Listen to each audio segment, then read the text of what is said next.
آج شب 4 شعبان اور ولادت مولا حضرت ابوالفضل العباس علیہ السلام آپ سب کو، تمام مومنین کو جو ہمیں یہاں پر موجود ہیں، جو سن رہے ہیں، تمام علماء کرام اور خاص طور پر وقت کے امام کی خدمت میں عرض کرتے ہیں کہ انشاءاللہ ہماری زندگی بھی اس باب الحوائج کی سیرت پر گزرے، اور اسی کے ذیل میں بہرحال کچھ معروضات ہیں کہ جو آج آپ کی خدمت میں پیش کرنے ہیں۔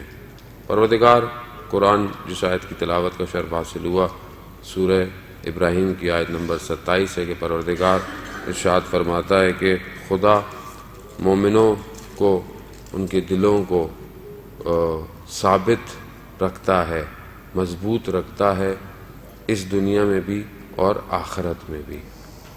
ثابت رکھنا یعنی انسان اپنے ارادوں پر محکم رہے، اور یہی دعا ہمیں مانگنی چاہیے۔ بہت ساری دعائیں ایسی جو ہم دعائے قنوت بھی پڑھتے ہیں، تاکیبات نماز فجر کے بھی اندر کہ پروردگار ہمارے قدموں کو ثابت رکھ۔ کیونکہ جو دور ہے، جو زمانہ ہے، اس زمانے کے اندر بڑے بڑے قدم لڑکھڑا جاتے ہیں۔ یہی وجہ ہے کہ مولا کائنات حضرت علی ابن ابی طالب علیہ السلام اللہم صلی علی محمد وآل محمد وعجل فرجہ نے جب امام حسن مصطفیٰ علیہ السلام کو جو نصیحتیں ہیں، نامے ہیں، ان کے اندر جہاں انہوں نے کہا ہے کہ جب تم جنگ میں ہو تو اپنی نگاہوں کو دشمن کی آخری صف میں اور اپنے قدموں کو مضبوطی سے رکھو۔ یعنی کہ انسان کے قدم اگر مضبوط ہیں، ایک تو یہ قدم ہے جو ظاہراً ہے، ایک اس کے ارادے کے قدم ہے کہ وہ جب بھی کوئی کام کرنا چاہتا ہے اس کا ارادہ محکم کتنا ہے۔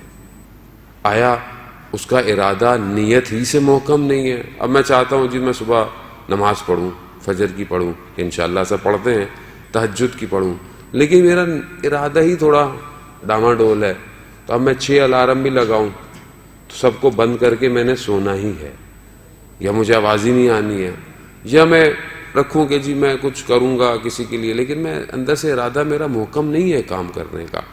لیکن اگر انسان کا ارادہ مضبوط ہو اور اس کے پاس وسائل نہ بھی ہوں تو بھی وہ کام انجام دے دیتا ہے۔ کیونکہ پروردگار پھر اس کی مدد کرتا ہے اس کام کے اندر۔ اور یہ ساری چیزیں آپ نے اپنی زندگی میں تجربہ بھی کی ہوں گی کہ اگر انسان اپنے ارادوں کو، اور انسان ہے ہی وہی جو اپنے ارادوں سے پہچانا جاتا ہے۔ وہ آپ کی صلوات علامہ تقی جعفری کے روح کو جو ہے وہ بلند فرمائے۔ اللہم صلی علی محمد وآل محمد۔ مشہد مقدس میں مولا امام رضا علیہ السلام کے حرم میں جو ہے وہ ان کو دفن کیا گیا ہے۔ بہت بڑے فلاسفرز تھے، وہ کہتے ہیں کہ میں جرمنی، مجھے بلایا گیا، کانفرنس تھی جس میں انسان کی ارزش، انسان کی ویلیو کیا ہے، انسان کی قیمت کیا ہے، بلایا گیا۔ ہر کوئی آیا، ہر کسی نے تقریر کی، ہر کوئی اپنے حساب سے تقریر کر رہا تھا۔ جب مجھے بلایا گیا تو میں نے بھی یہ کہا کہ انسان کی ارزش اور قیمت اس کے ارادے سے ہے۔ اگر انسان کا ارادہ 2 کمرے کے فلیٹ، 1 گاڑی، یہ ساری چیزیں، تو اس کی قیمت وہی ہے۔ اگر انسان اپنی زندگی کے اندر ان چیزوں کو رکھتا ہے کہ میرا ارادہ کیا ہے، ابھی ہم لوگ کیا ہے، جوان سے پوچھیں کیا چاہتے ہیں، مطلب گھر ہو جائے، گاڑی ہو جائے، بس یہی ہو جائے، خوب یہی قیمت ہے بس۔ پھر یا مثلا کو روڈ پہ چلتی ہوئی چمکتی ہوئی گاڑی دیکھی تو بس کاش یہ ہوتی، تو پھر یہی ارادہ ہے۔ منع نہیں کر رہا کہ آپ گاڑی نہ رکھیں، چیزیں رکھیں، لیکن نہیں، ایک اندر سے انسان کی ارزش کیا ہے، ویلیو کیا ہے، یہی ویلیو ہے بس۔ یہی مادی، یہ ساری چیزیں، یہ چھوٹی سی چیزیں علل ظاہر، یہی ویلیو، تو پھر یہی ویلیو ہے اس کی۔ پھر وہ توقع نہ رکھے کہ پروردگار اس کے اوپر ملائکہ کا نزول کرے گا، اس کی قیمت یہی ہے۔ تو وہ انہوں نے کہا کہ جب میں نے یہ کہا تو لوگوں نے بڑی تالیاں بجائیں اور کہا کہ جی کیا زبردست بات کہہ دی آپ نے انسان کی قیمت کی۔ تو وہ دوبارہ گئے اسٹیج پہ، کہا کہ یہ میں نے نہیں کہا، یہ 1400 سال پہلے مولا کائنات نے کہا تھا۔ تو اب ہم واقعاً محروم ہیں بہرحال ان اقوال سے۔ نہج البلاغہ ہمارے گھروں میں مانی تو جاتی ہے، پڑھی نہیں جاتی ہے، تو اگر ہم کوشش کریں اس کے اقوالوں کو جو پیچھے سے شروع کریں، چھوٹے چھوٹے سے، تو آپ کو یقیناً ایسا لگے گا کہ جہاں تک ہمارا بہت اتنا مطالعہ نہیں ہے، میرا کو زیادہ، لیکن جتنا تھوڑا بہت مطالعہ ہے، ایسا لگتا ہے کہ امام اس زمانے میں مجھ سے کلام کر رہے ہیں. یعنی اپنے زمانے، ہر زمانے کے اندر امام ایسا لگتا ہے کہ اس زمانے کی بات کر رہے ہیں. اور کیوں نہ کرتے، ظاہر ہے کہ وہی سب سے بڑے معلم بھی ہیں، وہی سب کچھ بتانے والے ہیں، اور جس کے لیے رسول یہ کہتے کہ انا مدینۃ العلم وعلی بابھا، تو اس کے بغیر کیسے ہو سکتا ہے کہ چاہے قیامت تک کے جتنے بھی علم ہو اس سے امام واقف نہ ہوں. امام جانتے تھے انسان بڑی بڑی گاڑیاں بنا لے گا، بڑی بڑی بلڈنگ بنا لے گا، مگر انسان نہیں بن پائے گا. اسی لیے امام نے جو نسخہ دیا وہ انسانیت کا نسخہ ہے. مگر کیا امام کو نہیں پتا تھا جہاز کیسے بنیں گے؟ امام خود نہیں کہتے مجھ سے میں زمین سے زیادہ آسمان کے راستوں سے واقف ہوں. امام جانتے تھے کہ کیا کیا ہوگا، کیسے ہوگا، مگر کیوں نہیں بتایا؟ کہا کہ یہ بنا لے گا انسان، مگر انسان نہیں بن پائے گا، بندہ نہیں بن پائے گا اس رب کا. خوب آج جس بندے کے لیے آپ جمائیں، اس کے لیے خود انسان کامل نے جملے استعمال کیے ہیں. یعنی امام جعفر صادق علیہ السلام، اللہم صلی علی محمد و آل محمد. خوب امام خود انسان کامل ہیں. امام جب زیارت پہ جاتے ہیں مولا کی تو مختلف جملے ہیں، اور جو زیارت نامہ ہم حضرت عباس کا پڑھتے ہیں وہ خود امام جعفر صادق نے تعلیم فرمایا ہے. یعنی انسان کامل یہ کہہ رہا ہے السلام علیکہ یا عبد صالح، اے عبد صالح میرا سلام ہو تم پر. عبد امام کا کسی کو عبد کہہ دینا یعنی خدا کا نیک بندہ، سہل بندہ، کہ جو مطیع ہے کس کا؟ اللہ کا، رسول کا، امیر المومنین کا. آپ زیارت نامہ پڑھیں آج انشاءاللہ، تو بہت بڑا نہیں ہے زیارت، تھوڑی سی ولادت ہوا کرے تو کچھ زیارتیں انشاءاللہ پڑھیں گے آج. تو آپ جملے دیکھیں، یعنی جس ہستی کی معصومین نے مدح کی ہو اس کی میں اور آپ کیا کریں گے؟ ہمارے پاس تو وہ لفظ ہی نہیں ہے کہ ہم حضرت عباس کے لیے کوئی گفتگو کر پائیں. بھلے تو توفیق ہے کہ ٹوٹے پھوٹے جملوں کو لے کے آپ کی خدمت میں، لیکن خود مختلف جگہوں پر خود وقت کا امام زمانہ عجل اللہ تعالی فرجہ شریف، اللہم صلی علی محمد وآل محمد، امام نے سلام کیا ہے. اور امام نے کہا ہے کہ وہ جس نے اپنے آج کو اپنے آئندہ کے لیے سب دے دیا. یعنی اس طرح کی جملے امام زمانہ جو ہے وہ حضرت عباس کے لیے استعمال کر رہے ہیں. ہم بھی آج حضرت عباس سے متصل ہوتے ہیں یہاں سے کہ انشاءاللہ خداوند متعال ہم سب کو حضرت عباس کے روزے کی زیارت نصیب فرمائے. خوب یقیناً ہر حرم کے اندر ایک الگ کیفیت ہے، ہر حرم میں ایک الگ جاہو جلال پایا جاتا ہے. آیت اللہ قاضی رضوان اللہ تعالیٰ علیہ کہ آپ کی صلوات ان کے درجات میں اضافہ فرمائے. اللہم صلی علی محمد وآل محمد. وہ کہتے ہیں کہ میں نے جب کشف اور شہود کے منازل میں دیکھا تو میں نے رحمت واسع کو کہیں اور نہیں پایا. امام حسین رحمت واسع ہے، یعنی جتنی بھی رحمت ہے وہ امام حسین کے ذریعے سے ہے. پھر وہ آگے بیان کرتے ہیں مگر اس رحمت واسع تک پہنچنے کے لیے ایک دروازہ ہے، اور وہ دروازہ ہے حضرت عباس کا. یعنی بغیر حضرت عباس کے امام حسین تک پہنچا نہیں جا سکتا، کہ وہی سردار ہے، وہی لشکر کا، وہی ہر چیز، یعنی اطاعت اور پیروی. اور لوگ کہتے بھی ہیں، بہرحال مشہور بھی ہے، ہمیں بھی خدا ہماری جو ہے وہ دادی کو کہ خدا ان کی مغفرت کرے، ان کی آج ہمارا جو گفتگو اس کا ثواب بھی ان کو پہنچے. وہ کہتی تھی کہ میں 1950 اور 40 کے 50 میں جب زیارت پہ گئی، ہم ہوتے تھے، ہمیں وہ اکثر وہ پرانی باتیں بتایا کرتی تھیں. وہ بہرحال مومن تھے لوگ، اور اللہ کرے ہم بھی آج مومن ہی ہوں. اور گفتگو جب بھی وہ اہل بیت کی کیا کرتے تھے تو ان کی آنکھوں میں آنسو آ جایا کرتے تھے. وہ کہتی تھی کہ میں اس وقت بھی جب گئی تو میں نے دیکھا کہ ابھی تک حضرت عباس اطاعت کا پیکر ہیں. تو ہم کہتے تھے کہ کیسے دادی، یہ کیسے؟ کہتے ہیں ابھی بھی زری ایسا لگتا ہے کہ امام حسین کی طرف جھکی ہوئی ہے. وہ بہرحال ظاہر ہے کہ انسان وہی ہے جو دل سے صاف ہوتا ہے، اس کو یہ ساری چیزیں نظر آتی ہیں. ہم لوگ تو بہرحال دل ہمارے اتنے صاف نہیں ہیں، ہمارے اتنے پاک نہیں کہ ہمیں یہ ساری چیزیں نظر آئیں. ہمیں ظاہر ہے لیکن وہ اطاعت ایسی ہے کہ ابھی بھی کہتے ہیں کہ جب آپ جائیں تو پہلے زیارت حضرت عباس کی کریں اور پھر حضرت عباس سے اجازت لیں کہ وہ اپنے سردار کی آپ کو اجازت دیں، اذن دیں تاکہ امام حسین قبول کریں. عزیزان محترم، کربلا کا واقعہ، اس کے اندر کوئی بھی چیز جہاں پر ہمیں نظر آتی، ہر شخصیت کے اندر ایک الگ پیکر ہے، ایک کمال پایا جاتا ہے. بہت ساری ہستیاں ہیں کہ جن کے لیے ایام کربلا میں مختص ہیں، ورنہ شہداء تو کافی ہیں، لیکن یہ خود حضرت عباس ایسی شخصیت ہیں کہ پورا ایک دن حضرت عباس کے لیے وقف کیا جاتا ہے. اور بہت سارے الفاظ ایسے ہیں کہ جب بھی آپ کے ذہن میں آتے ہیں آپ کو کوئی اور شخص یاد نہیں آتا سوائے عباس کے. یعنی وفا، اطاعت، تسلیم، ایثار، یہ سب لفظ وہ ہیں کہ جن کو حضرت عباس نے جلا بخشی ہے. یعنی وفا یعنی عباس، یعنی کوئی اور نہیں. لیکن کیسی وفا؟ خوب کبھی ہم یہ سوچیں کہ کس طرح کی وفا کی حضرت عباس نے اور کس طرح کی ہمیں کرنی چاہیے.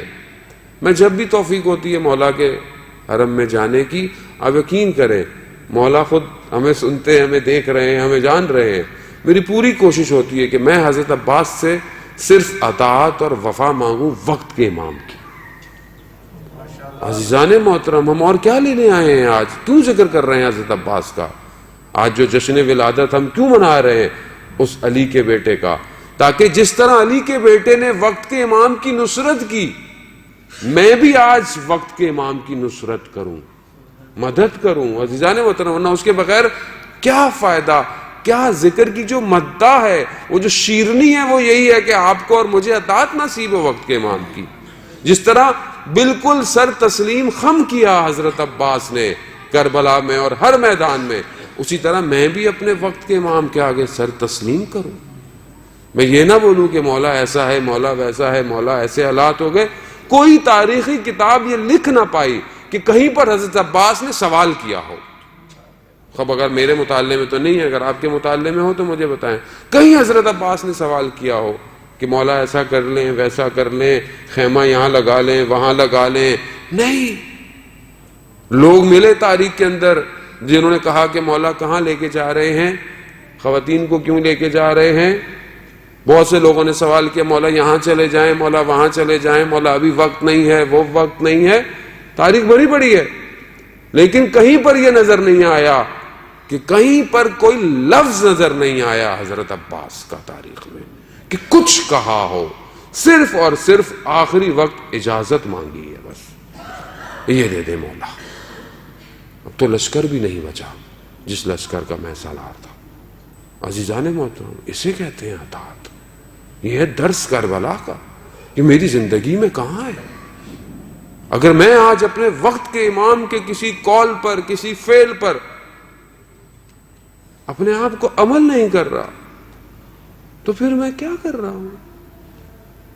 دشمن نے پوری کوشش کی کہ وہ دو بازوؤں کو جدا کر دے، کہ وہ علم اسلام کا گر جائے، مگر آج لاکھوں پروردگار نے بازو بنا دیے جو اس علم کو اٹھا کے گھوم رہے ہیں. یہ کمال ہے، یہ معجزہ ہے کہ تم نے دو بازو کاٹے تھے، ہم لاکھوں بازو بنا دیں گے جو اس علم کو تا قیامت تک لے کے کھڑے رہیں گے. معجزہ ہے عزیزان محترم. مگر وہی بازو جو علم کو اٹھاتے ہوں، خدا نہ کرے ان کے ہاتھوں سے کوئی گناہ، کسی کا حق زیب نہیں دیتا. یہ اور وہ بازو کہ ایک عالم دین ایک خادم سے کرامات مولا کی نقل کرتے ہیں، کہتے ہیں ایک شخص بدو عرب تھا، آیا، اس کا بچہ معذور سا تھا، اپاہج تھا، کیا تھا، یقیناً صحیح نہیں تھا. اس نے بڑے اس سے کہ میں تو صحیح چیز مانگی تھی اور مجھے صحیح، اس نے بہت تیزی سے اس بچے کو زری کی طرف پھینکا. خادم کہتا ہے کہ میری سمجھ میں نہیں آیا کہ اتنی تیزی سے کچھ ہوا، تو میں نے کہا کہ اس کو چوٹ نہ لگ جائے، خون نہ نکلے، کچھ نجس نہ ہو، تو میں بھاگا کہ میں اس بچے کو پکڑوں. لیکن دیکھا تو اچانک سے بچہ بڑے آرام سے زری کے نیچے آ گیا.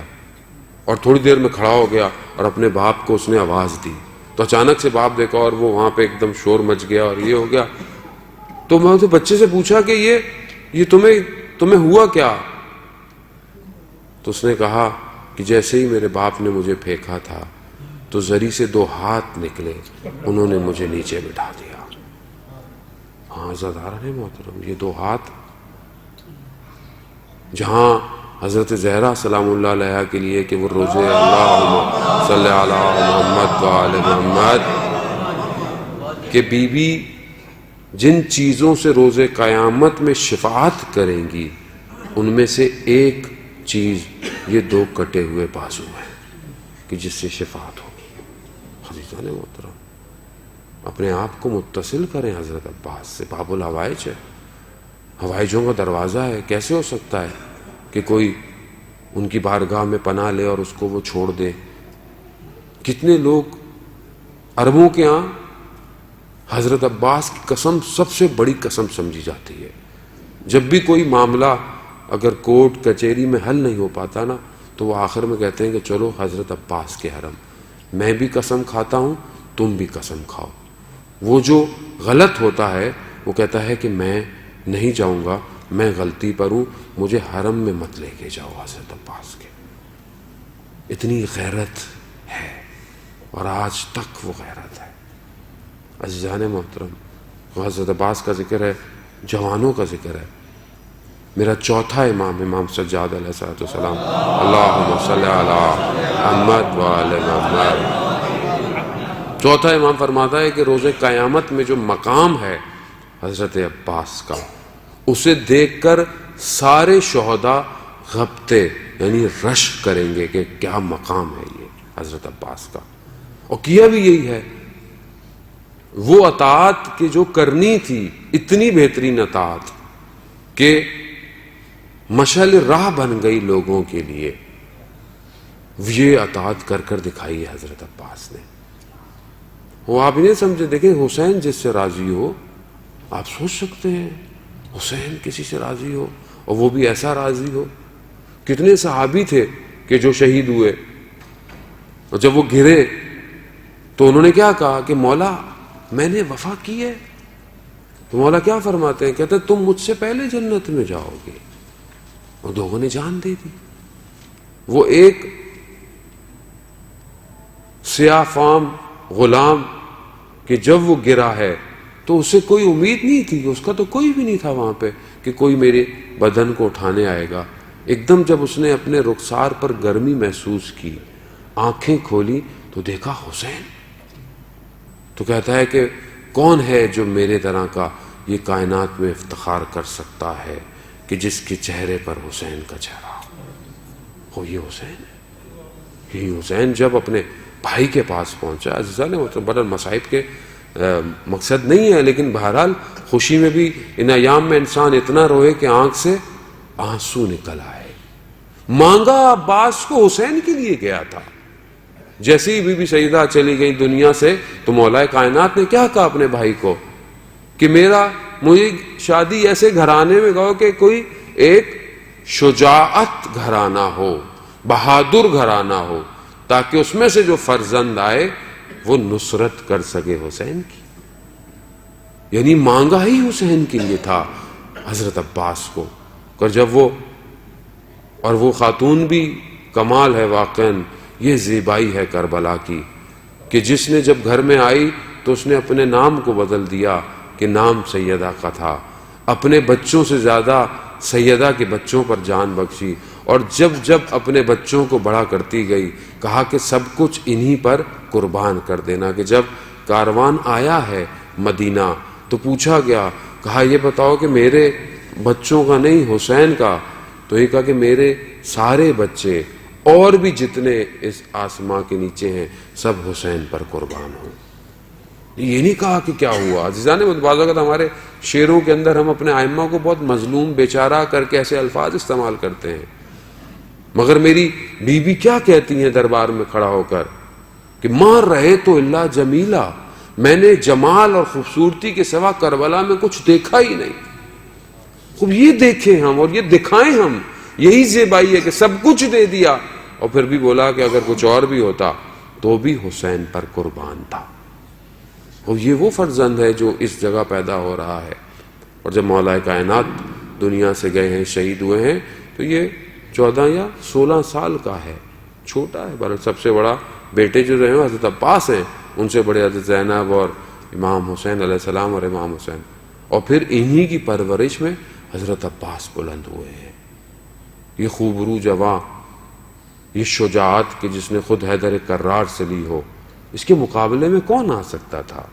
یہ تو اطاعت تھی جس نے خاموش رکھا. خوب یہی اطاعت کہ جو اپنے والد سے لی کہ جہاں تلوار چلانی ہے وہاں تلوار چلے گی، جہاں پر خاموش رہنا ہے وہاں خاموش رہنا ہے. خوب یہی زندگی میں ہماری ہے. ہم اپنی زندگی کو بھی تقسیم کریں. کیونکہ مجلس اور محفل جوانوں کی ہے اور ظاہر جوان کا ذکر ہے، تو جوانوں کے لیے کچھ آرائز ہیں کہ آج ہم یہاں سے اٹھیں تو کچھ جوان اپنی زندگی میں حضرت عباس سے لیتے جائیں. صلوات بھیجے محمد والے.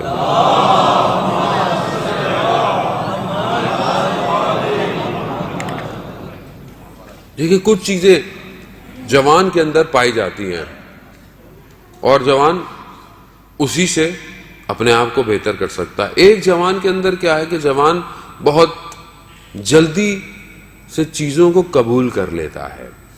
وہ جوان ہے، ابھی آپ دیکھیں جوان سے پوچھیں، جوان کو کوئی نئی چیز دیں، ٹیکنالوجی دیں، کوئی علم دیں، فوراً قبول کر لے گا.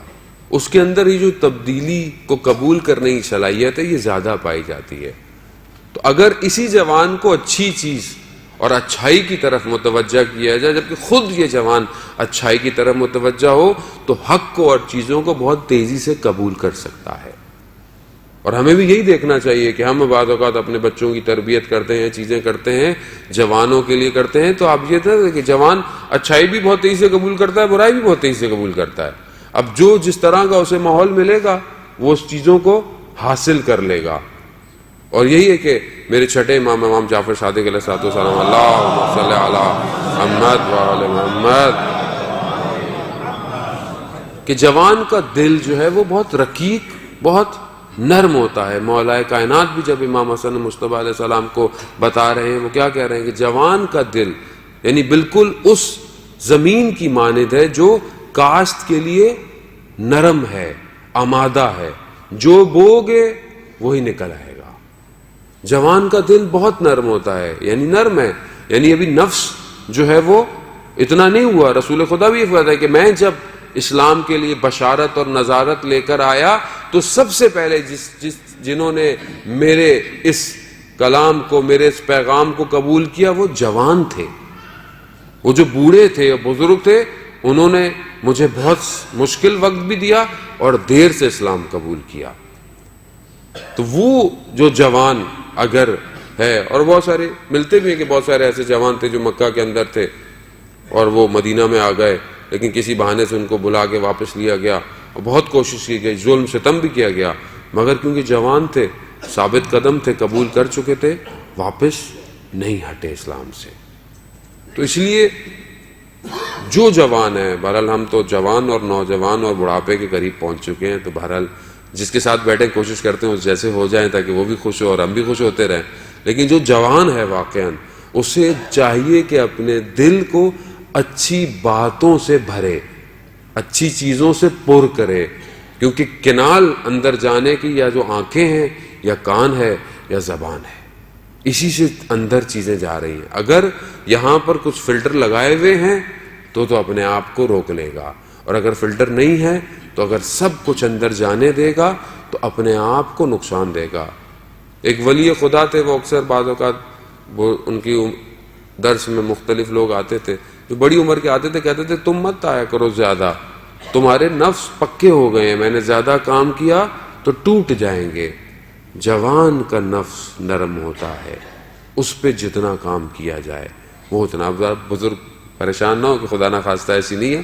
اسلام تو یہ کہتا ہے کہ انسان آخری عمر میں بھی چاہے تو تبدیل ہو سکتا ہے. لیکن بہرحال بہت سارے لوگ ہیں 40 سال عموماً ایک ایسی ایوریج لائف ہے کہ اگر 40 سال تک میں نے اپنی زندگی میں بہت ساری اچھائیوں کو شامل نہیں کیا تو 40 سال کے بعد سخت ہو جاتا ہے. ناممکن نہیں ہے لیکن ایک عادت ملکہ بن جاتی ہے اور پھر اس سے اپنے آپ کو دور کرنا سخت ہو جاتا ہے. خوب انسان ہے، انسان ظاہر ہے، انسان کیونکہ بہت زیادہ واعظ اور نصیحتیں بھی آج کے زمانے میں اتنی نہیں رہی ہیں کہ انسان سنے. وہ ابھی تو بہرحال آپ ولادت کے چکر میں آ جاتے ہیں، میں بھی فائدہ اٹھا لیتا ہوں، 4 باتیں کہہ دیتا ہوں آپ سے، ورنہ کس نے سننے آنا ہے؟ ویسے بھی کون سنتا ہے؟ ان ہستیوں کے صدقے میں کوئی ہمیں بھی سن لیتا ہے، اور ہم بھی کوشش کرتے ہیں کہ انہی کی طرف متوجہ کریں، نہ اپنی طرف متوجہ کریں. تو عزیزان محترم، جوان جو ہیں انہیں کوشش کرے کہ یہ وقت پھر نہیں آئے گا، کیونکہ جو کام جوانی میں کیا جائے گا وہی بڑھاپے کے اندر انسان کی مدد کرتا ہے. بہت سارے بزرگ بیٹھے ہوئے ہیں، ہو سکتا ہے وہ بہت ساری چیزوں کی حسرت کرتے ہوں، کاش جوانی میں یہ کام کیا ہوتا، تو یہ افسوس نہ رہ جائے. دوسری چیز کہ جو جوان کے اندر ہے وہ قدرت کو طلب کرنا، طاقت کو، پاور کو ایکسیس کرنا. جوان رسک لے لیتا ہے، جیسے بہت سارے جوان ہیں ابھی ان کو بولے کیریئر کا، جاب کا، وہ رسک لے لیں گے، لیکن جو اچھی خاصی عمر میں چلا گیا ہے وہ کمفرٹ زون میں ہے، وہ اب بولے گا نہیں میں نہیں اب کچھ کر سکتا، بڑا مشکل ہو جائے گا. وہ بھی جاتا ہے، ارے بچے ہیں، زندگی ہے. لیکن جوان ہے اس کو وہ رسک لے لیتا ہے. جوان کے اندر یہ طاقت ہے کہ وہ نئی چیزوں تک اپنے آپ کو ڈال دیتا ہے. کیوں؟ کیونکہ اس کے اندر یہ طاقت ہے، وہ اپنے ذہن کو بھی اتنا مضبوط رکھتا ہے کہ چیزیں اس کو اتنی جلدی گراتی نہیں ہے نسبتاً بزرگ آدمی سے. اور یہی وجہ ہے کہ جوان کے اندر ایک اور جو خوبی پائی جاتی ہے وہ عفو اور درگزش کی ہے. ابھی آپ گھر میں ہوتا ہے فیملی میں کوئی کسی سے تنازع ہے، کوئی بات ہے، تو بزرگ تو ہوتے ہیں ایسے ہیں ویسے، جوان کیا ہوگا، ارے چھوڑیں کن چکروں میں لگے ہوئے ہیں، کیا باتیں کر رہے ہیں، دنیا کہاں جا رہی ہے، آپ کن کیوں؟ کیونکہ جوان کے اندر یہ صلاحیت پائی جاتی ہے. اور یہی بریکٹ آن کر کے کہ ہمارے ہاں مسائل جو ہیں جو ہماری سوچ کے اوپر حاوی کیے جاتے ہیں اس میں سب سے بڑا کردار میڈیا کا ہے. ہمارے ذہن خود چیزوں کو جو بھی سوچ رہے ہیں، وہ بعض اوقات آپ کوئی چیز پروڈکٹ خریدنے جاتے ہیں تو آپ خود نہیں خرید رہے ہوتے، آپ کے ذہن میں بات ڈالی جاتی ہے. اب آپ تو کہتے ہیں نہیں یہ میری ضرورت ہے، ضرورت نہیں تھی، ضرورت بنائی گئی ہے. کیونکہ جب آپ کوئی بھی ٹی وی ایڈورٹائزمنٹ دیکھتے ہیں یا روڈ پہ یا کہیں پر، تو وہ آپ کے لاشعور کو ہٹ کرتی ہے اور آپ کو ایسا لگتا ہے کہ بس شیلف میں رکھی ہوئی چیز میری ضرورت ہے اور آپ اس کو فوراً اٹھا لیتے ہیں. اسی طرح بہت سارے میڈیا کے اور ایسپیکٹس جو ہماری زندگی پر حاوی ہیں، اس میں ایک کردار ڈراموں کا ہے. یہ جو ڈرامے ہمارے ملک میں، پاکستان، ہندوستان میں بنائے جاتے ہیں، انہوں نے تباہ کر دیا ہے. اس سے آنکھیں نہ پھیریں. اب ہو سکتا ہے مولانا صاحب کے آگے آپ کبھی واٹس ایپ کی باتیں کرتے ہیں، کبھی کیا باتیں. میرے چھٹے امام نے بولا ہے کہ عالم وہی ہے جو کہ آ کے اپنے زمانے کی باتوں سے لوگوں کو بتائے. خود پتہ ہونا چاہیے ہمیں، خوب اور آپ کو کون کہاں بتائے گا.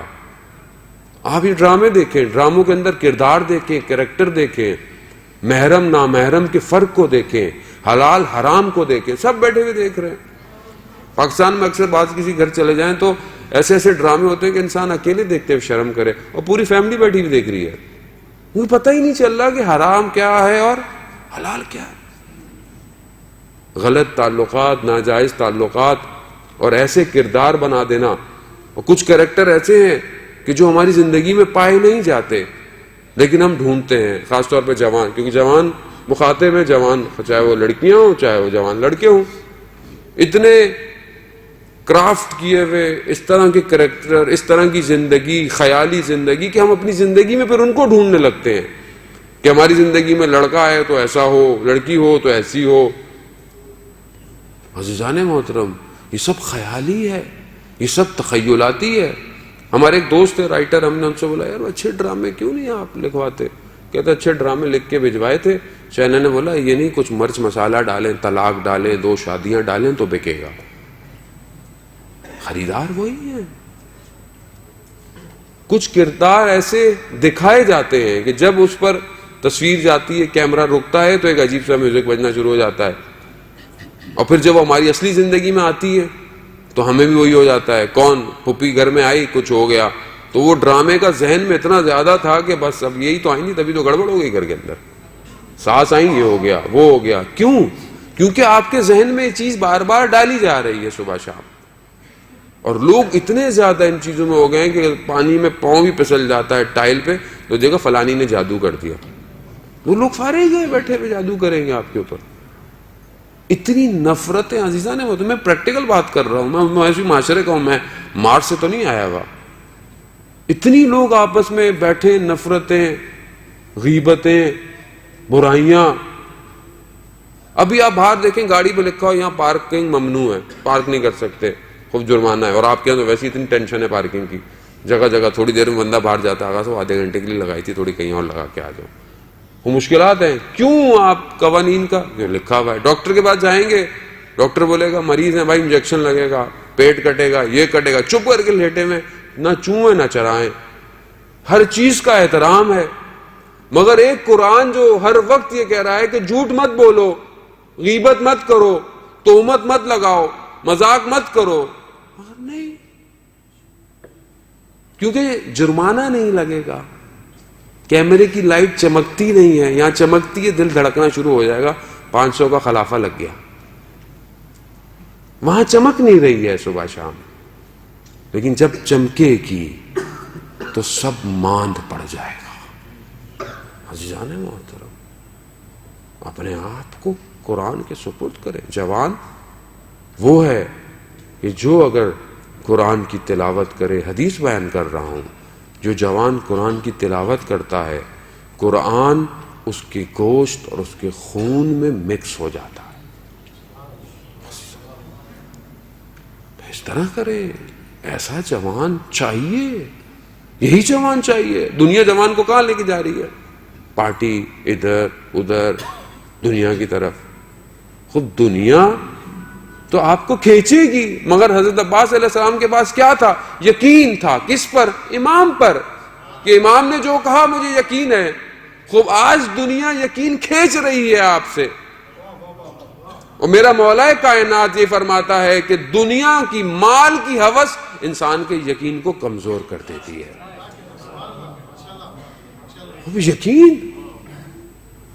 یقین وہ ہے. کیونکہ آپ دیکھیں وہ جملے دیکھیں کہ میرے چھٹے امام نے حضرت عباس کے لیے کہا کہ میرا سلام ہو، میں گواہی دیتا ہوں کہ آپ سچے تھے، آپ ایسے تھے، آپ نے حق ادا کیا قربانی کا. وہیں پر ہے کہ اگر یہ یقین اور یہ اعتماد اور یہ سچائی تبھی ہوتی ہے کہ جب ایمان میں یقین ہو. کیونکہ یقین ہی ہے کہ جو ایمان کو بھی مضبوط کرتا ہے. مگر اگر کسی کو یقین ہی نہ ہو، خوب جنگ خیبر کا واقعہ ہے کہ ظاہر ہے رسول خدا کامیابی کے بعد نکل رہے تھے تو ایک خاتون آئی، یہودی خاتون تھی، کچھ گوشت ووشت بنایا ہوا کہ میں آپ کے لیے لے کر آئی ہوں. بعض لوگ ائمہ سے، رسول سے آگے نکل جاتے ہیں. خوب یہاں بھی ہمیں خیال کرنا چاہیے. بعض اوقات ہم اپنے مردوں سے آگے چلے جاتے ہیں. ابھی وہ دیا کہ ابھی رسول خدا قبول کرتے، اس کو ایکسیپٹ کرتے. وہ ایک شخص تھا، اس نے اٹھایا ایک گوشت کا ٹکڑا کھا لیا. مولا کائنات نے کہا کہ یہ ادب کا تقاضا نہیں ہے، پہلے رسول قبول تو کرے اس سے پہلے. تو اس نے ابھی ایک کھایا تو دوسرا کہ تو کیا فرق پڑتا ہے، رسول خدا کوئی منع تھوڑی کریں گے. دوسرا بھی کھا لیا. ابھی کھایا تھا، تھوڑی دیر میں ہی بے ہوش اور مر گیا. کیوں؟ کیونکہ وہ گوشت زہر آلودہ تھا. وہ رسول خدا کو تکلیف دینے کے لیے اور ان کے لیے تھا. تو یہ نتیجہ دنیا میں ہو گیا. جب بدن پہنچا مدینہ تو رسول خدا نے کہا کہ مولا کائنات سے آپ رضایت دے دیں کیونکہ اس نے آپ کی مخالفت کی تھی. مولا کائنات نے کہا کہ تم بہت اچھے تھے، تم نماز تہجد بھی پڑھتے تھے اور اچھے انسان تھے، متدین تھے، مگر تم نہ سمجھ پائے ادب رسول کا اور آگے نکل گئے. عزیزان محترم، بعض اوقات ہم اپنی زندگی میں یہی کرتے ہیں. جب اگر ہمیں یقین ہے اپنے وقت کے امام پہ کہ وہ مجھے دیکھ رہا ہے. خود امام کہتے ہیں کہ ہمیں تمہارے احوال، تمہاری خبریں پہنچتی ہیں، اور اگر ہم تمہارے حالات سے باخبر نہ ہوتے تو دشمن تمہیں نوچ ڈالتے. عزیزان، ہمارے اعمال امام کی خدمت میں، بعض جگہوں پہ ہفتے میں 2 دفعہ ہیں، بعض جگہ ہفتے میں 1 دفعہ ہیں، مگر کیا مجھے اس بات پہ یقین ہے؟ نہیں ہے۔ اگر یقین ہوتا تو میں یقیناً اپنے ہر عمل پہ غور کرتا۔ آیت اللہ حسن زادہ عاملی کے جو مریض ہیں، اور آپ کی صلوات ان کو صحت یاب فرمائے۔ اللہم صلی علی محمد وآل محمد وعجل۔ وہ چھٹیوں میں، گرمیوں میں شمال جایا کرتے تھے کہ موسم تھوڑا ٹھنڈا ہے، اور وہاں پہ بھی جا کے اپنی تعلیم کا، پڑھائی کا سلسلہ جاری رکھتے تھے۔ تو وہاں بچے تھے، بچوں نے تھوڑا سا شور مچایا، انہوں نے بچے کو ڈانٹا۔ یہ واقعہ ان کے داماد نے نقل کیا ہے۔ ڈانٹا، تھوڑی دیر بعد انہیں عجیب سا احساس ہوا، اٹھے، بس پکڑی اور ایک دوسرے شہر جہاں ان کے استاد رہتے تھے، حسن الہی، علامہ حسن الہی جو علامہ طباطبائی جنہوں نے تفسیر المیزان لکھی، ان کے بھائی تھے، کہ آپ کی صلوات ان کے درجات میں اضافہ فرمائے۔ اللہم صلی علی محمد وآل محمد وعجل فرجہ۔ ان کے گئے، دروازہ کھولا، انہوں نے ایسا لگا شاید منتظر تھے، وہ کھولا، بیٹھے، تو اس سے پہلے یہ کچھ کہتے انہوں نے خود بولنا شروع کر دیا کہ رات کو استاد خواب میں آئے تھے۔ استاد کون ہے؟ آیت اللہ قاضی جو نجف میں ہے، کہ استاد خواب میں آئے تھے اور انہوں نے کہا کہ حسن زادے سے کہو کیا اس طرح امام کا انتظار کر رہا ہے۔ کیا کیا تھا؟ بچوں کو ڈانٹا تھا۔ ایک مرجے، ایک آیت اللہ کا ڈانٹنا اور میرے ڈانٹنے میں زمین آسمان کا فرق ہے، مگر اس عمل پر بھی اتنا زیادہ کلوز زوم کر کے انہیں دیکھا جا رہا ہے۔ اس طرح امام کا انتظار کرے تو ہم تو مسئلہ ہے کہ اتنے زیادہ ریلیکس ہیں کہ ہمیں کوئی ٹینشن نہیں ہے۔ عزیزان محترم، زمانہ بہت تیزی سے آخر کی طرف بڑھ رہا ہے، اور میں اس لیے بہرحال ہر وقت ہماری مجبوری بھی ہے اور ضروری بھی ہے، اور گفتگو ہوتی بھی نہیں ہے، کیا کرے، وقت کا امام اکیلا منتظر اور ہم لوگ کوئی اور باتیں کریں۔ یعنی خود یہ آپ توقع کر سکتے ہیں اپنے آپ سے کہ کسی کی نگاہ ہم پر ہر وقت ہو اور ہم کوئی اور باتیں کریں بیٹھ کے؟ کیسے ہو سکتا ہے یہ؟ یعنی تقاضا نہیں ہے عشق کا۔ اگر عشق ہے تو پھر ایسے ہی ہے کہ لیلا مجنو کا عشق عرفہ استعمال کرتے ہیں۔ مجنو ایک شہر میں گیا لیلا کا پتہ پوچھنے، کہا لیلا کہاں ہے؟ کہا تم کون؟ کہا مجنو ہو۔ کہا تمہیں پوچھنے کی ضرورت تو نہیں ہے، تمہیں تو خوشبو آ جانی چاہیے لیلا کہاں ہے۔ گیا، دروازہ کھٹکھٹایا، اندر سے آواز آئی کون؟ کہا میں۔ کہا ابھی تک میں ہی ہو۔ واپس چلا گیا، پھر کئی عرصے بعد واپس آیا، پھر کھٹکھٹایا، کہا کون؟ کہا تم۔ کہاں اب سمجھ میں آیا ہے۔ تو وہ بلے شاہ کہتے ہیں میں ناہی تو ہووے، میں ٹراں راواں تو ہووے، میں بولاں حرف تو ہووے۔ میں نہیں ہوں، تو ہی ہے سب کچھ۔ عزیزان محترم، جب تک یہ میں ہے اور اس جوانی کے اندر یہ میں آ گئی تو پھر اس کو باہر نکالنا مشکل ہو جائے۔ اس کو باہر نکالے۔ اپنے لیے زندہ ہر کوئی رہتا ہے، وقت کے امام کے لیے زندہ رہے تو ہی زندہ ہے۔ نعرہ تکبیر، اللہ اکبر، نعرہ رسالت، یا رسول اللہ، نعرہ حیدری، یا بلند صلوات۔ اللہم صلی علی محمد وآلہ۔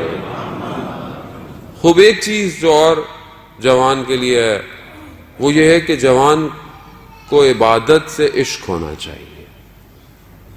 رسول خدا حضرت محمد مصطفیٰ صلی اللہ علیہ وآلہ وسلم، اللہم صلی علی محمد وآلہ محمد، رسول خدا فرماتے ہیں کہ جب کوئی جوان رات کی تاریکی میں عبادت کرتا ہے اور اپنے آپ کو اپنی دنیا کی لذتوں سے ترک کرتا ہے تو پروردگار اس کے لیے ملائکہ پر افتخار کرتا ہے کہ میرے اس جوان کو دیکھو کہ جس کے اندر شہوت ہے پائی جاتی ہے مگر اسے ترک کر کر میری بندگی کر رہا ہے،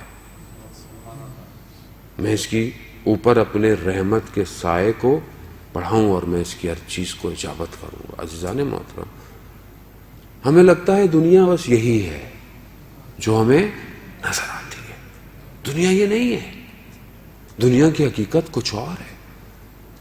کہ پروردگار نے قرآن میں کہا کہ ہم نے ابراہیم کو زمین اور آسمان کا ملکوت دکھایا۔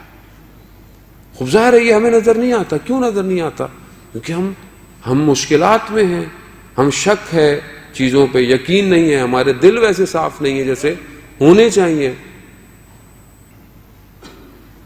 رسول خدا ایک دفعہ گزر رہے تھے ایک جگہ سے، تو دیکھا کہ کچھ پرندے تھے، ان کی گفتگویں اور ان کی کلام ہو رہے تھے، تو رسول پہچان گئے کہ یہ، تو انہوں نے کہا کہ آپ نے کیا، لوگوں کو تو پرندوں کی آواز آ رہی تھی، رسول خدا نے کہ یہ پرندہ یہ کہہ رہا ہے کہ پروردگار اے میرے خالق، تو نے مجھے نابینا خلق کیا مگر میں دیکھ نہیں سکتا، تو میرے بھوک کا انتظام بھی کر دے۔ تو کہتے ہیں کہ تھوڑی دیر میں ایک اور کیڑا آیا، اس کے قریب ہی آیا، اس کو اس نے کھا لیا۔ پھر کہتا ہے، پھر رسول خدا کے دیکھو اب یہ پتہ ہے کیا کہہ رہا ہے، یہ کہہ رہا ہے کہ پروردگار میں تیرا لاکھ لاکھ شکر گزار ہوں کہ جب کہ تو نے مجھے نابینا خلق کیا تھا پھر بھی تو نے میرے پیٹ کو بھر دیا۔ اصحاب کہنے لگے ہمیں تو کہا کہ اگر تم بھی اپنے دلوں کو پاک کر لو تو تمہیں بھی یہ ساری آوازیں آنا شروع ہو جائیں گی۔ عزیزان محترم، ہمارے ایک استاد تھے، انہوں نے ایک واقعہ نقل کیا کہ ایک شخص تھا، اس کا کوئی دوست تھا جو اپنے کسی استاد کے پاس جائے تو اس نے بڑی ضد کی کہ مجھے بھی لے کے جائیں۔ کہا کہ تمہیں درس سمجھ میں نہیں آئے گا، کہا نہیں میں لے کے جائیں۔ چلا گیا زبردستی، چلا گیا، وہاں درس میں بیٹھے ہوئے سب بیٹھے ہوئے، 5 منٹ 10 منٹ 20 منٹ 25 منٹ آدھا گھنٹہ گزرا، سب خاموش، یہ دل میں کہہ رہا ہے یہ عجیب درس ہے، نہ کوئی بول رہا ہے نہ کوئی سن رہا ہے۔ اڑ گئے، درس ختم ہو گیا، ابھی جاتے ہیں سوچ رہا ہے یہ عجیب پتہ نہیں کیا ہے۔ تو وہ جو استاد جنہوں نے تھے وہاں پہ، وہ آگے آگے جا رہے تھے، یہ پیچھے پیچھے جا رہا، تو اس نے دیکھا کہ برابر میں زمین میں جو پتے ہیں پودے ہیں اس میں سے ایسے لا الہ الا اللہ کی آوازیں آ رہی ہیں۔ اب یہ عجیب ہے کہ اس نے کبھی اس طرح نہیں سنا تھا، تو وہ استاد پیچھے مڑے، کہا کہ ابھی بھی کسی درس کی ضرورت ہے۔ بعض درس ایسے نہیں ہے کہ آپ کے کانوں میں لگے، اس لیے میرا مولا کائنات کہتا ہے کہ جو باطن کی زینت ہے وہ بہت جمیل ہے ظاہر کی زینت سے۔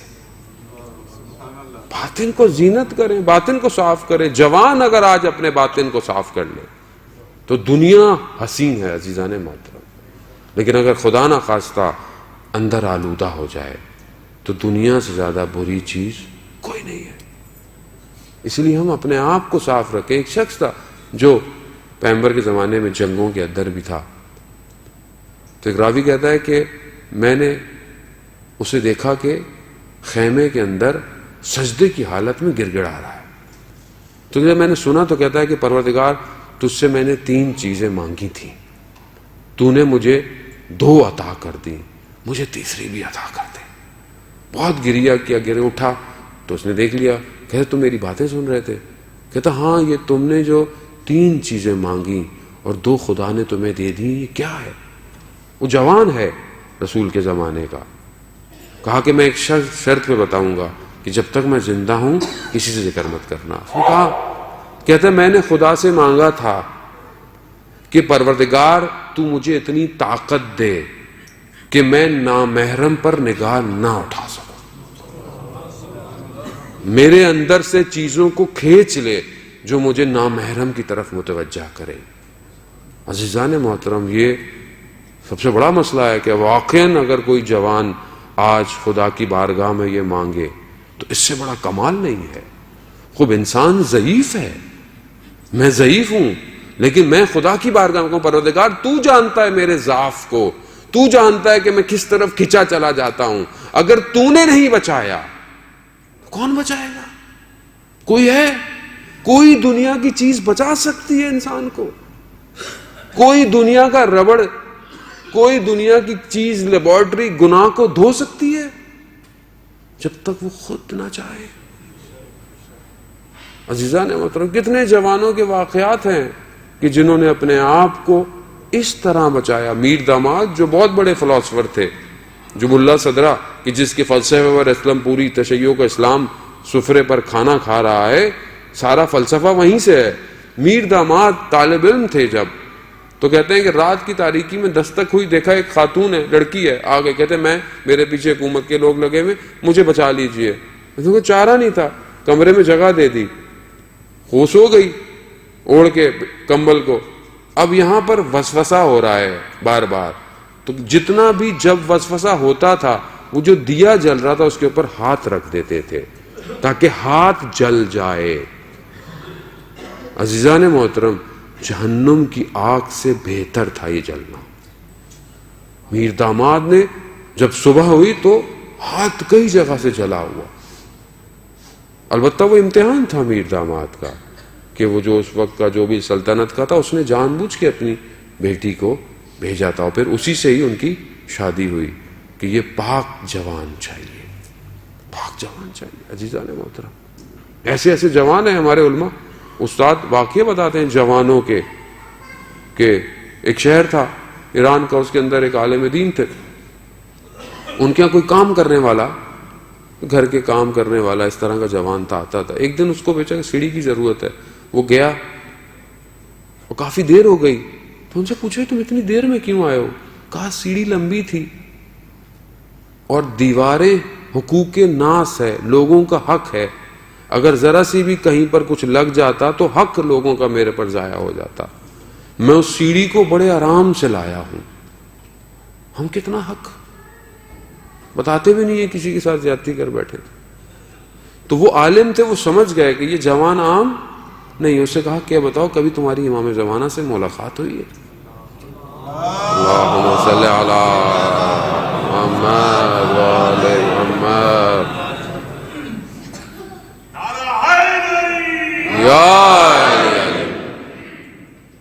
تو اس شخص نے بولا ہاں ابھی کچھ دن پہلے ہی امام اس شہر میں آئے ہوئے تھے. جوان ہے عزیزان محترم.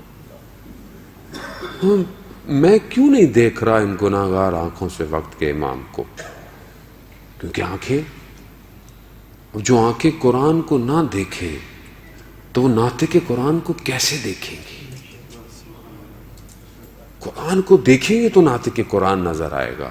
عزیزان محترم خوب جوان عبادت. وہ کہتا ہے کہ پہلی چیز میں نے کیا مانگی تھی؟ یہ مانگی تھی کہ میرے اندر پروردگار طاقت دے کہ میں نامحرم کو نہ دیکھ سکوں، یہ مجھے خدا نے دیا. کہتے دوسری چیز میں نے خدا سے مانگی تھی کہ پروردگار مجھے شجاع بہادر بنا، وہ اس نے مجھے بنایا. کہتے تیسری چیز میں نے اس سے مانگی تھی، اس نے ابھی تک نہیں دی، اور اسی کے لیے میں گریہ کر رہا تھا. وہ کیا تھی؟ کہ پروردگار مجھے جوانی میں مجھے تھوڑی نیند دے تاکہ میں تیری عبادت کر سکوں.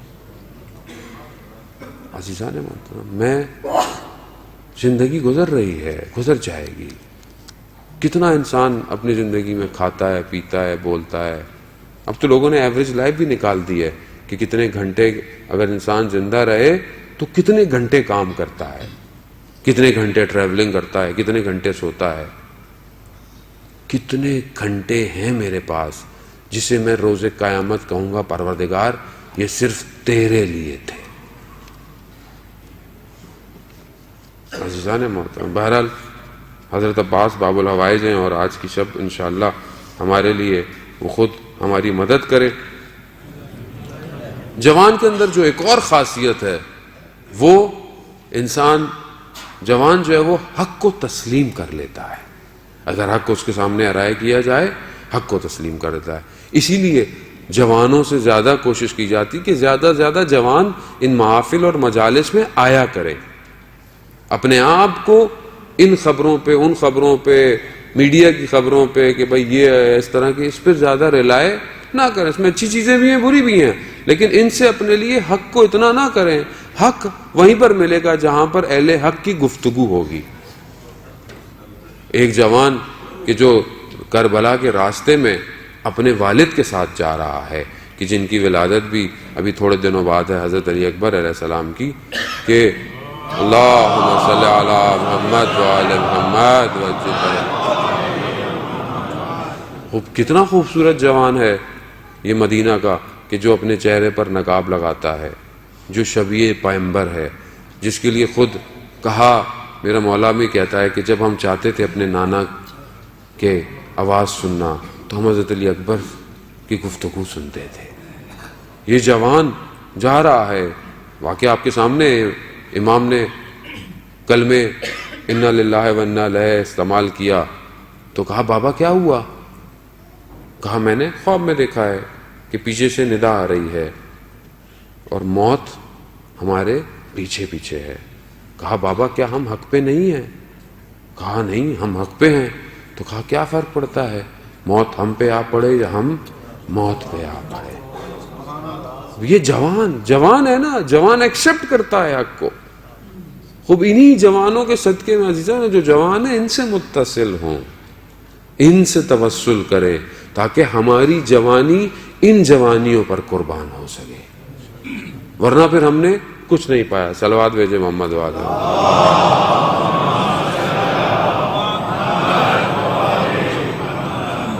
بہرحال وقت جو ہے وہ میرے پاس بہت زیادہ نہیں ہے اور حسب توفیق میرے پاس کلام تو ہوتا ہی ہے اور تھوڑے سے منٹ رہ گئے ہیں کیونکہ وہ کہتے ہیں مولانا صاحب آپ تو اتنا پڑھتے رہتے ہیں تو لوگوں کو بھی کلام ولام پڑھنے دیا کرے۔ تو بہرحال چند اشعار میں آپ کی خدمت میں پیش کروں۔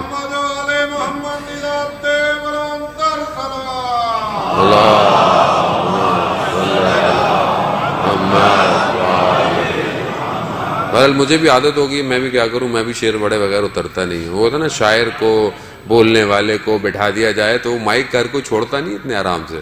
یہ تو بہرحال ٹائم کی پابندی ہوتی ہے، آج کل سختی حالات اور اتنا زیادہ، تو کہتے ہیں چلیں آپ جتنا بولتے ہیں ہم اتنا ہی بولیں گے، ورنہ کون چھوڑتا ہے مائک کسی کو دے دیا جائے آج کے زمانے کے اندر۔ تو بہرحال آپ کی صلوات انشاءاللہ محفل کو زیادہ نورانی کرے۔ اللہم صلی علی وہ مولا اللہم صلی علی محمد وآل محمد۔ بہرحال حسب معمول ہمارے وہی مولانا دوست پھنس گئے ہیں، وہ ہمارے دوست بھی ہیں، اس لیے سارا شہر اپنا کلام ہمیں ہی بیچتے رہتے ہیں جو کہیں انہوں نے پڑھا بھی نہیں ہوتا۔ تو انہی کا کلام ہے، وہ کہتے ہیں کہ بے نوا بے نطق کیا بتلائیں کیا عباس ہے، بے نوا بے نطق کیا بتلائیں کیا عباس ہے، مدعا حیدر کا زہرا کی دعا عباس ہے، نازش دل بندے پیغمبر وقار ہاشمی، عظمت عمران غرور لافتہ عباس ہے، پیکر صبر و رضا تجسم عشق سرمدی، محرم سر نہاں حق کے آشنا عباس ہے، وارث شمشیر حیدر واقف رمز جہاد، صف شکن غازی قتیل کربلا عباس ہے، اور گلشن عشق و ولا کی نکتیں جاں آفرین، آبروئے مشہد ملک وفا عباس ہے، مانے باب الحوائج کاشف کرب و علم، کشتہ شمشیر اسیاں کی دوا عباس ہے، ابتدا الطاف کی اور انتہا اکرام کی۔ شعر دیکھیں آپ، واقعاً شاعر کیا قلم بند کرتا ہے کہ ابتدا الطاف کی اور انتہا اکرام کی، نقطہ پرکار لطف کبریا عباس ہے، خوبرو کی تمنا ماہ کنا کا جمال، کنان بات ہے نا حضرت یوسف جہاں کے تھے، خوبروں کی تمنا ماہ کنا کا جمال، یوسف خوش و رو کے دل کا مدعا عباس ہیں، اور مشترک قدریں فضائل اور مصائب کی کہوں، پیاس صحرا مشک پرچم الکما عباس ہیں، ہے شہادت کی تمنا حضرت عباس کو، اور شہادت کی تمنا با خدا عباس ہے، آسرا اہل حرم کا ہے حسین ابن علی، اور حسین ابن علی کا آسرا عباس ہے۔ بس چند شعر اور آپ کی زحمتیں تمام، کہ کربلا خون شہیدان وفا کی ہے امین، کربلا خون شہیدان وفا کی ہے امین، اور امین رفت کرب و بلا عباس ہے۔ جس طرح حیدر رہے ہیں بدر سے صفین تک، کربلا کی دشت میں یوں رونما ہوا عباس ہے۔ رشک جس پر مہر عالم تاب کو آنے لگیں، میرے دل کو دے گئے ایسی ضیا عباس ہے۔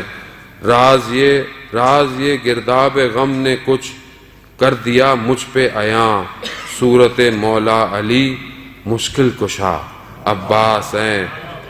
نا خدا بن کر مجھے ساحل پہ پہنچا کر گیا، میں نے طوفان سے فقط اتنا کہا عباس ہیں۔